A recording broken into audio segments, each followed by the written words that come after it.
Welcome back, YouTube. Today we're doing a car what is actually starting to get very rare, especially in this condition. It's a 2 litre 4-wheel drive petrol turbo car. Tell me what you think of this, guys. Have a look at this.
You alright, Serge?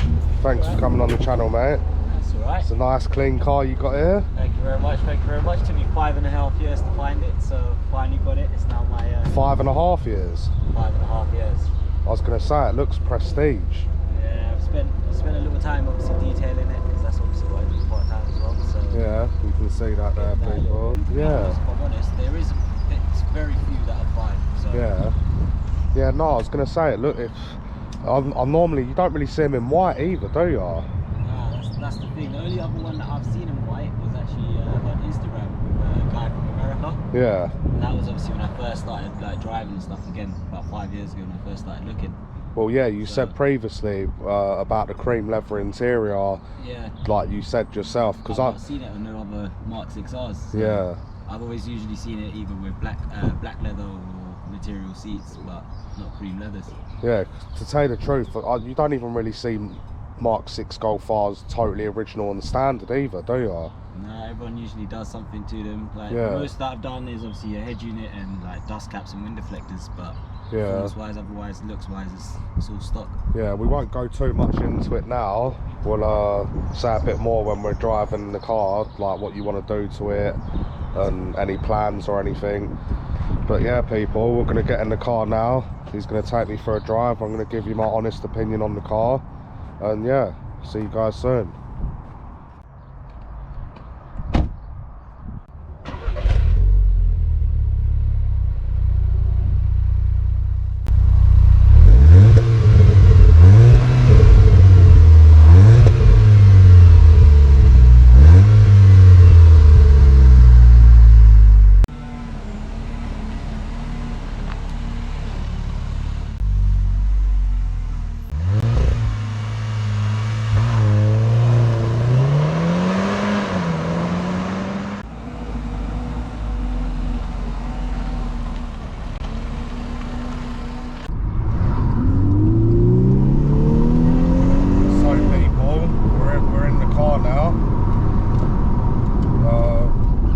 First thing I can say is the car's actually so clean inside.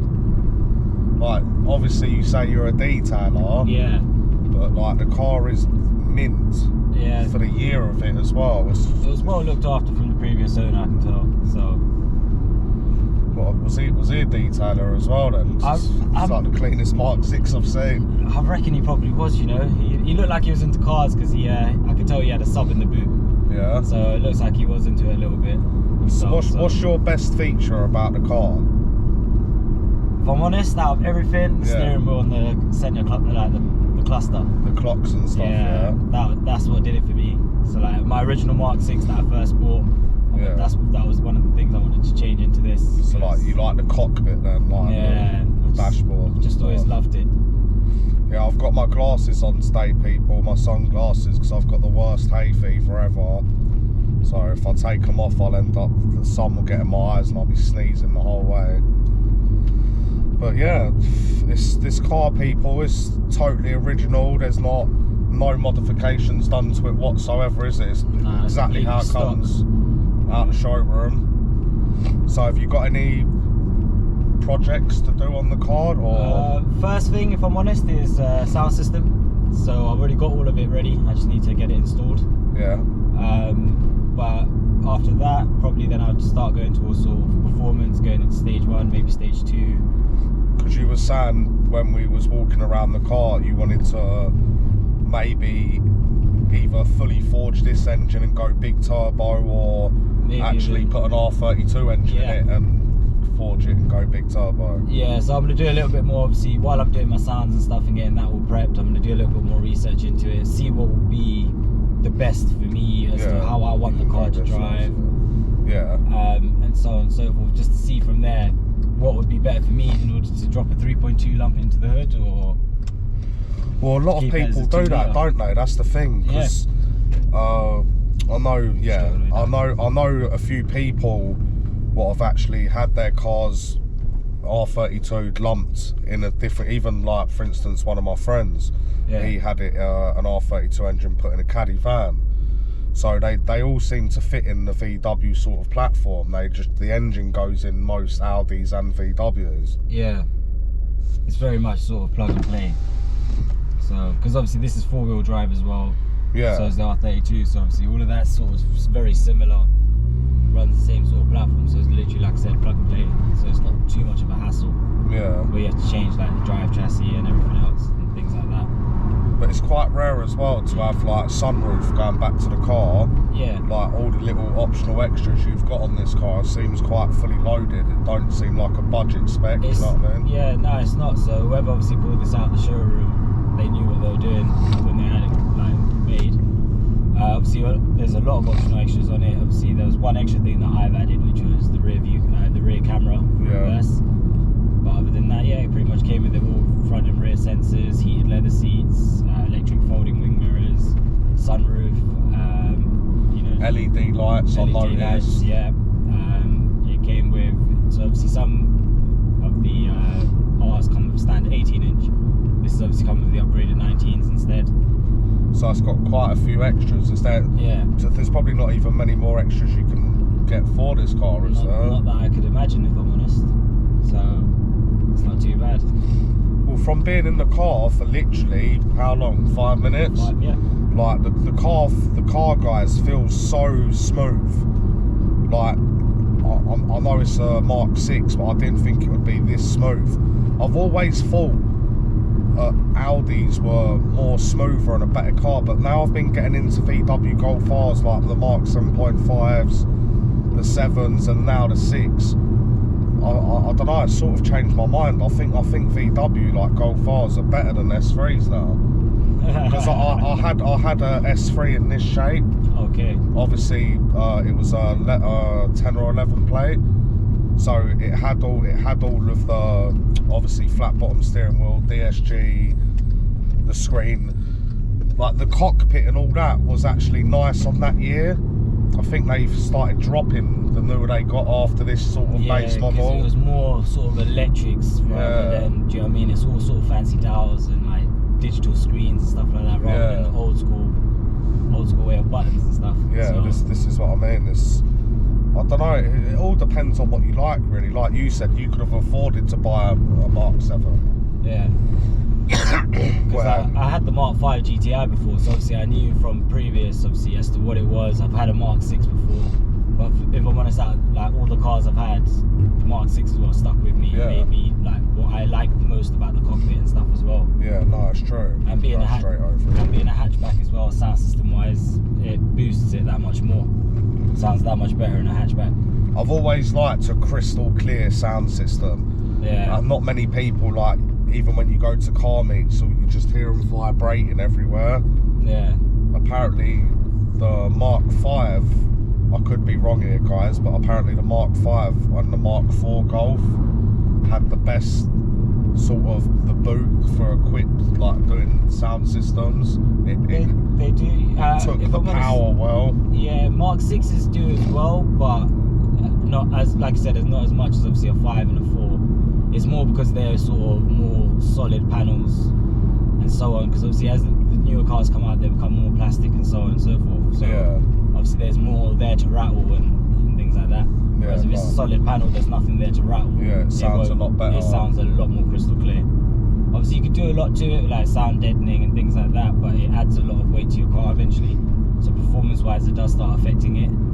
So it depends on how you go about it, if I'm honest, as well. So on the inside, obviously, like you've done the screen, are you doing any modifications apart from the sound system inside, or are you just going to leave it sort of stock looking? So interior-wise, I'm obviously going to change like the footwell lighting. So that's at the moment it's just the little spotlights. I'm going to change to the LED strips. I'm going to do star lighting on the roof. Yeah. Obviously, windows-wise, get them slightly tinted. Yeah. But other than that, interior-wise, I'm very content. Yeah, I'm very content with how it is. So yeah. Maybe change the steering wheel eventually, get a bit of carbon fibre going on with it. Yeah. But obviously we'll see. But they look nice standard though, don't they? Yeah. This is why there's not much I can really change on it, if I'm honest, that I'd want to, or feel the need that I have to really, quickly change it and stuff. Yeah. On the outside, are you just doing, say, suspension and other cosmetic looks? Outside wise, I want to get obviously like spoiler, front splitter, skirts. Yeah. I'm planning to hopefully get air ride on this. Maybe change the wheels to maybe a 3-piece set. Things like that, and that's exterior wise. That's about it. From this, obviously rear diffuser. That's all it is. Really. There's not really much I would want to do because I do like the shape of it. Yeah, you don't really want to change it so it looks chavvy. Like you'd rather it look clean and nice and original. Do you know what I mean? I also want to do debadge the front as well, because I've seen a few Mark 6s on like Instagram, Facebook, things like that, and they look so clean with debadge. Yeah, I've seen that as well. They used to do that a lot on the Mark 5s as well. Yeah, and it doesn't look tacky at all. I don't think so. It looks clean. It looks very good. Yeah. Especially for picture moments and stuff, it makes it very picture perfect. So yeah, I think we've obviously already mentioned it, but you say you do detailing as well. Yeah.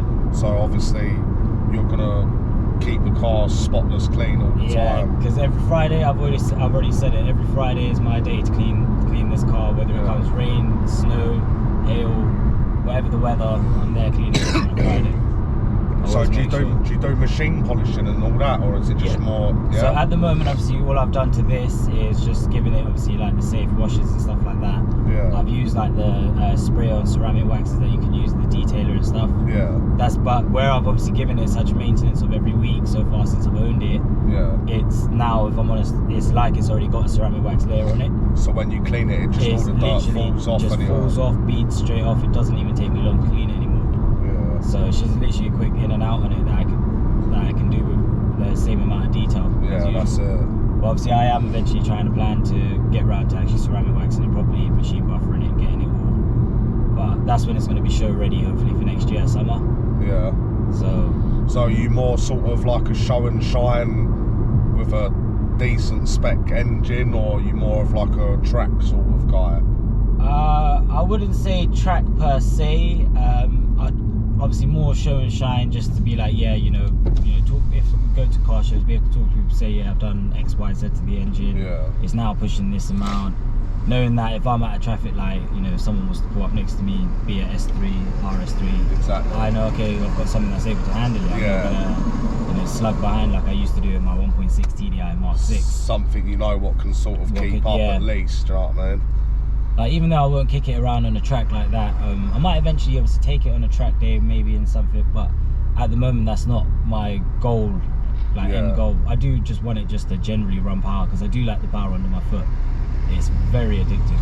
Well, it's the 6-speed automatic gearbox as well, so it shifts through gears very smoothly. Yeah, obviously, it is. I felt it. It's a really smooth gearbox, and I didn't think they would be this nice, if you want my honest opinion. It's very smooth. Like, this would be a lovely daily. Yeah, no, this is what I've got it as at the moment. Obviously, when I push more power, I'll get another daily. But as for now, as a stock car, as a daily is fine. Fuel-wise, it's a bit iffy, but you can expect that, obviously. I think all S3s, Golf Rs, whether they're new or old, they've always drunk a bit of fuel and oil as well. Yeah. They've always been like that. They're known for that, so. But shamefully, guys, we're in a bit of traffic, so we ain't even going to be able to put the foot down, really. But we'll get a couple of flybys and so on. so at least you guys can see obviously how it looks and sounds going past.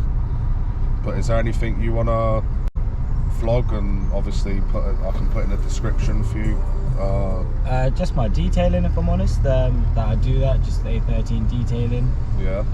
Obviously just my Instagram, A13_6R, just obviously get more followers. Well, you can, push it out, and then you can message me anyway, because obviously sometimes they can't hear exactly what it is, and I'll put that's cool. I'll put it in the description as well. Yeah.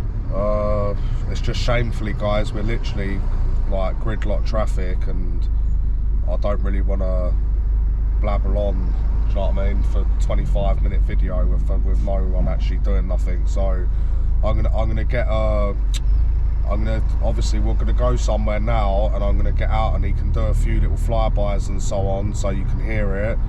But thanks again for coming on the channel again. I'll put everything in the comments. Man. Yeah, definitely. And yeah, if you liked the video, guys, just comment. Please like, share and subscribe. And yeah, thanks for watching. Cheers, bye.